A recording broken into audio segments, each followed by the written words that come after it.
Bonjour et bienvenue dans cette capsule numéro 29. Je m'appelle Max. Imaginez que le corps humain et le corps social fonctionnent selon les mêmes dynamiques, les mêmes automatismes. Pensez-vous que cela soit possible? Nous avons vu qu'il existe des enchaînements d'actions automatiques communs aux minéraux, aux végétaux, aux animaux et aux humains. Ces automatismes, appelés les chaînes dynamiques, sont des forces vives partout présentes, et quelle que soit l'espèce considérée.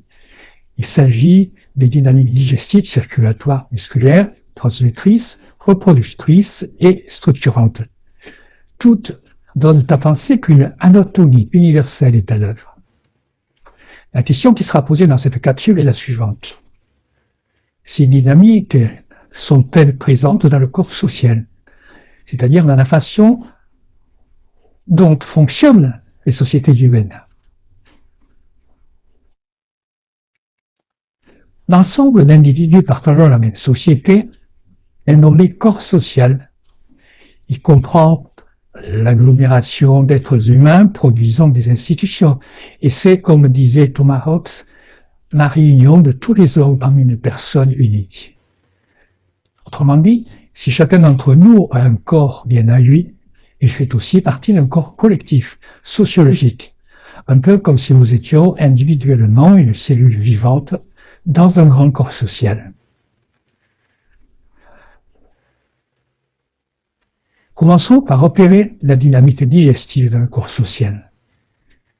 Fournir à un organisme le carburant dont il a besoin pour fonctionner est primordial. D'ailleurs, nous possédons un deuxième cerveau dédié à ce processus, c'est l'intestin. L'intestin et le cerveau sont étroitement connectés et en lien permanent. Il en va de même pour une société. Elle se nourrit pour croître physiquement, certes, mais pour croître et se développer en civilisation. Elle va absorber tout un tas d'informations, qu'en d'autres termes, nous nommons culture.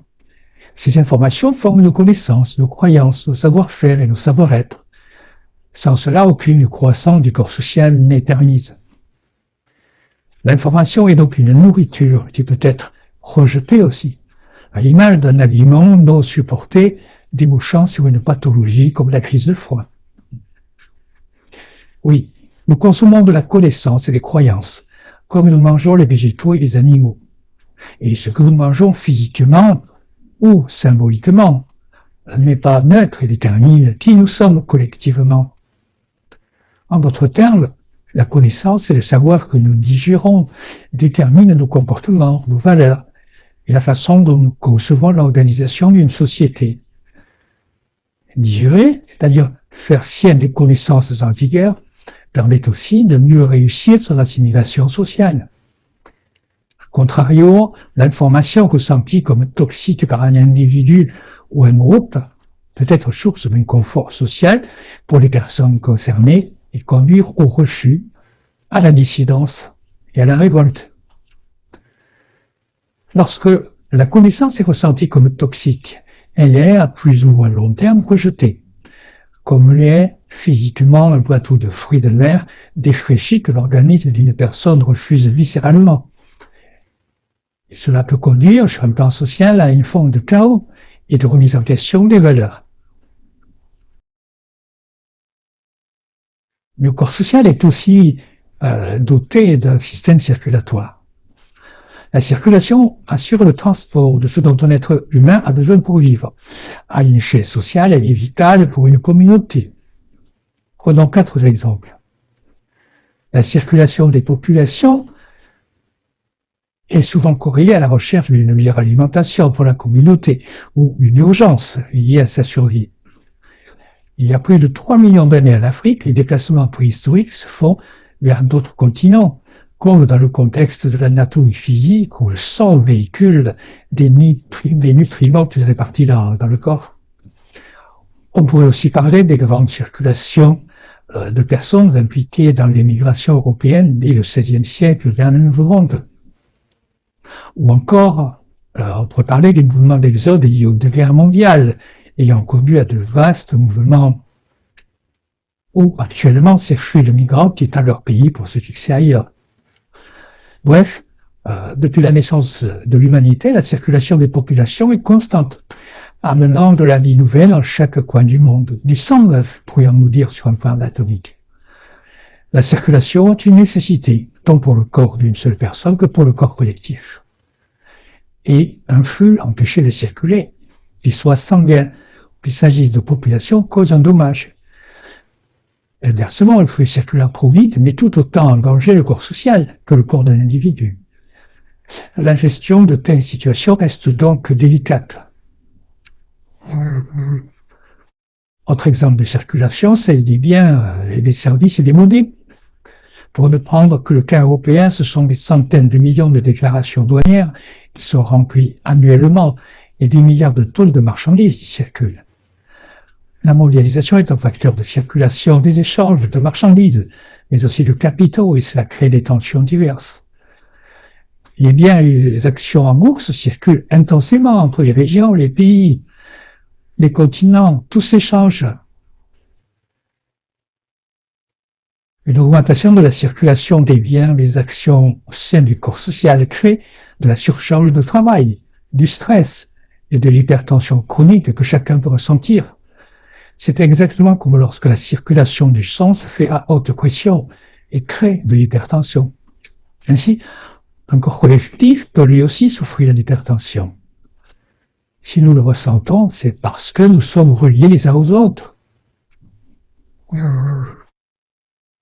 Autre expression de la circulation sur un plan sociétal est le cas des transports.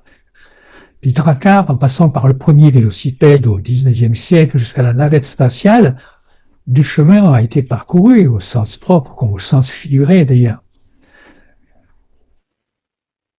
Le transport facilite la circulation sociétale, il permet les échanges de toute nature.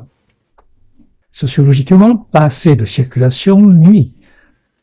C'est le cas par exemple des grèves ou des catastrophes naturelles qui empêchent la circulation des biens des personnes. Mais trop de circulation nuit également.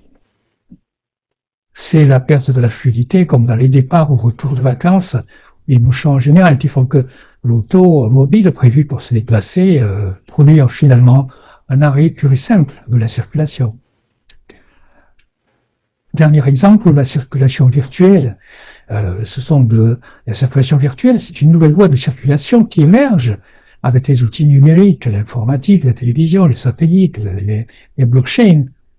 Les distances sont abolies au point que le monde semble de plus en plus petit. C'est le monde de la circulation intangible et virtuelle qui projette dans la société une autre dimension du réel. Une dynamique circulatoire est bien à l'heure ici, bien qu'à une échelle de densité différente, puisqu'on est dans le virtuel et dans le physique.